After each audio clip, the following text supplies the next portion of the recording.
انسانی زندگی ہوا میں رکھے ہوئے چراغ کی مانند ہے۔ جیسے ہوا میں رکھا ہوا چراغ ایک جھونکے کا محتاج ہوتا ہے، انسانی زندگی بھی ایک پل کی محتاج ہوتی ہے۔ کسی شاعر نے کہا، زندگی کیا ہے تھرکتا ہوا ننھا سا دیا، ایک ہی جھونکا جسے آ کے بجھا دیتا ہے، پیاس مژگاں غم کا تھرکتا ہوا آنسو، پلک چھپکنا جسے مٹی میں ملا دیتا ہے۔ کہ زندگی کی مثال ایسی ہے جیسے ہوا میں رکھا ہوا چراغ، ایک جھونکا آتا ہے چراغ بجھ جاتا ہے، یا پھر رونے والے کی پلکوں پہ جو آنسو ہوتا ہے وہ پلک چھپکنے کا محتاج ہوتا ہے، پلک چھپکی اور آنسو زمین پہ گر گیا۔ اسی طرح انسان کا معاملہ ہے، ایک لمحہ پہلے زندہ ہوتا ہے اور ایک لمحے کے بعد اسے موت آ جاتی ہے۔ ہماری دنیا کی زندگی کا وقفہ بہت تھوڑا ہے، چاہے وہ 100 سال ہی کیوں نہ ہو۔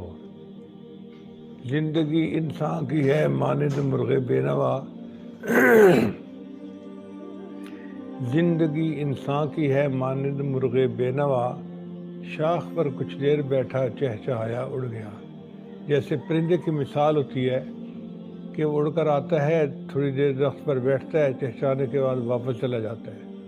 ہم بھی اس دنیا کے درخت پر آئے، تھوڑی دیر اپنی زندگی میں ہم یہاں چہچہائیں گے، اعمال کریں گے اور بالآخر ہمیں آخرت کی طرف لوٹ جانا ہے۔ آتے ہوئے اذاں ہوئی، جاتے ہوئے نماز۔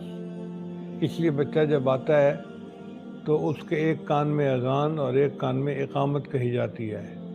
اس کو یہ سبق دیا جاتا ہے کہ دیکھیں تیری زندگی کی اذان بھی ہو چکی، اقامت بھی ہو چکی، اب جماعت کھڑے ہونے میں جتنا تھوڑا سا ٹائم ہوتا ہے وہ تیری زندگی ہے، جیسے ہی تو مرے گا تیری نماز جنازہ کھڑی ہو جائے گی۔ آتے ہوئے اذاں ہوئی، جاتے ہوئے نماز، اتنی ذرا سی دیر میں آئے چلے گئے۔ اور یہ اللہ تعالیٰ کا ایک غیبی نظام ہے، بناتے ہیں اللہ تعالیٰ سارے زندگی معاملات کو۔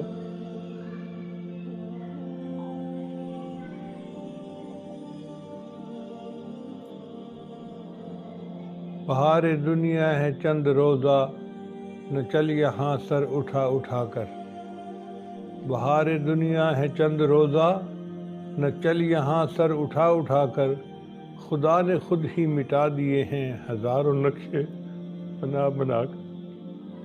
اللہ تعالیٰ نقشے بناتا ہے اور پھر خود ہی بگاڑ دیتا ہے، کیونکہ بندے کو بالآخر اپنی اصل منزل کی طرف لوٹنا ہے جو موت ہے۔ موت اٹل ہے، ایک دن انسان کو آ کے رہنی ہے۔ انسان کا رزق بھی پیچھا کرتا ہے، انسان کی موت بھی پیچھا کرتی ہے، اور موت ایسا پیچھا کرتی ہے کہ بالآخر ایک دن بندے کو دنیا سے جانا ہی پڑتا ہے۔ اللہ تعالیٰ اپنے محبوب صلی اللہ علیہ وسلم کو فرماتے ہیں کہ اے میرے حبیب صلی اللہ علیہ وسلم، وما جعلنا لرجل من قبلک الخلد، ہم نے آپ سے پہلے بھی دنیا میں کوئی مرد ایسا نہیں بنایا کہ جو ہمیشہ رہے۔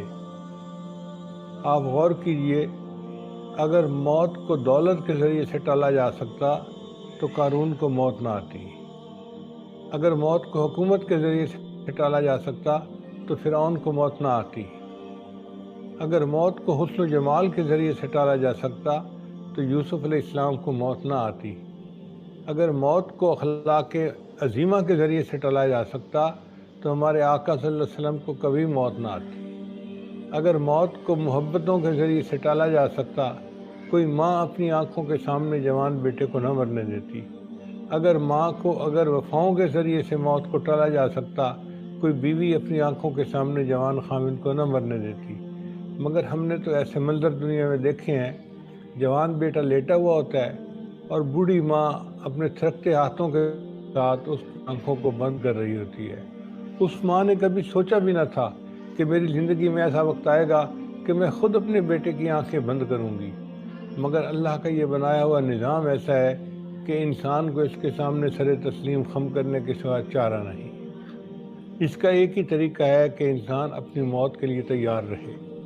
چنانچہ چند نوجوان نبی اسلام کی خدمت میں حاضر ہوئے اور کہنے لگے، اے اللہ کے حبیب صلی اللہ علیہ وسلم، من اکیس الناس واحزم الناس، انسانوں میں سب سے زیادہ عقل مند اور سب سے زیادہ سمجھدار کون ہے؟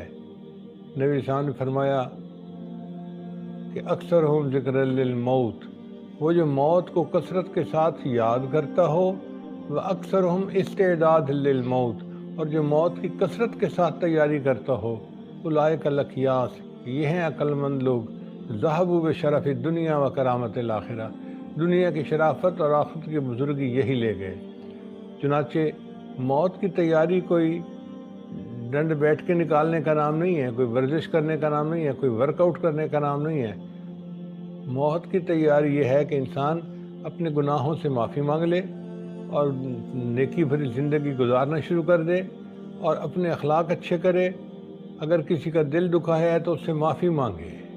ایسی زندگی ہو کہ حضرت خواجہ عبد المال صدیقی رحمۃ اللہ فرمایا کرتے تھے کہ قیامت کے دن کوئی بندہ گریبان پکڑنے والا نہ ہو۔